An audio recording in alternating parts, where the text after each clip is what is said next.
भारत के पंजाब में बाढ़ के कारण बासमती की फसल को हुए नुकसान को लेकर जारी चर्चाओं के बीच अब प्रमुख एशियाई पोर्ट्स पर गैर बासमती 5% टूटे हुए चावल को लेकर बड़ी खबर सामने आई है। दरअसल 29 सितंबर 2025 को समाप्त सप्ताह में प्रमुख एशियाई पोर्ट्स पर गैर बासमती 5% टूटे चावल के निर्यात भाव में गिरावट दर्ज की गई। बताया गया कि इसका कारण पर्याप्त वैश्विक उपलब्धता और आयातकों द्वारा आयात में कम रुचि दिखाया जाना रहा। इसको लेकर दुनिया के विभिन्न देशों के व्यापारियों का कहना है कि भारत में चावल के बढ़े हुए स्टॉक और प्रमुख चावल आयातक देशों द्वारा आयात में आई कमी ने कीमतों को प्रभावित करने का काम किया है। एशिया के विभिन्न पोर्ट्स पर गैर बासमती 5% टूटे चावल की कीमतों पर ध्यान दिया जाए तो वियतनाम के हो ची मिन्ह पोर्ट पर $377 प्रति टन पर उच्चतम फ्री ऑन बोर्ड ऑफर बरकरार रखा गया, जो पिछले सप्ताह से केवल $1 कम हुआ। वहीं भारत के कांडला पोर्ट पर भी $374 प्रति टन पर एफओबी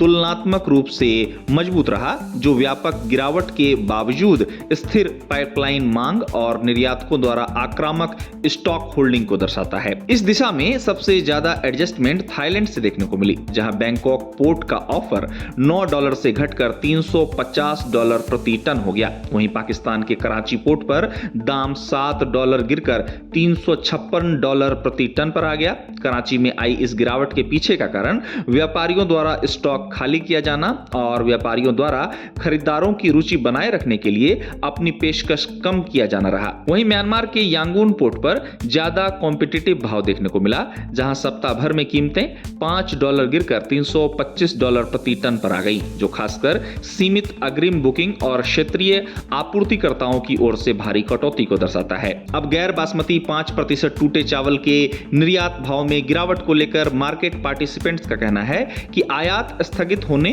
और प्रमुख स्रोतों में स्टॉक कई वर्षों के उच्चतम स्तर पर होने के कारण विक्रेताओं पर बाजार हिस्सेदारी सुरक्षित करने के लिए अपनी पेशकश को समायोजित करने का दबाव है। गौरतलब है कि इन दिनों वैश्विक स्तर पर चावल की कीमतें लगातार गिर रही हैं और इसने इन दिनों खूब सुर्खियां बटोरी हैं। वैश्विक चावल की कीमतें इन दिनों चर्चा का विषय बनी हुई हैं, क्योंकि इसमें गिरावट ने चावल उत्पादक देशों को परेशान किया है और साथ ही निर्यातकों को भी। आपको बता दें कि इंटरनेशनल राइस स्टैटिस्टिक्स की एक हालिया रिपोर्ट कहती है कि निकट भविष्य में वैश्विक चावल की कीमतों में उछाल आने की संभावना नहीं है।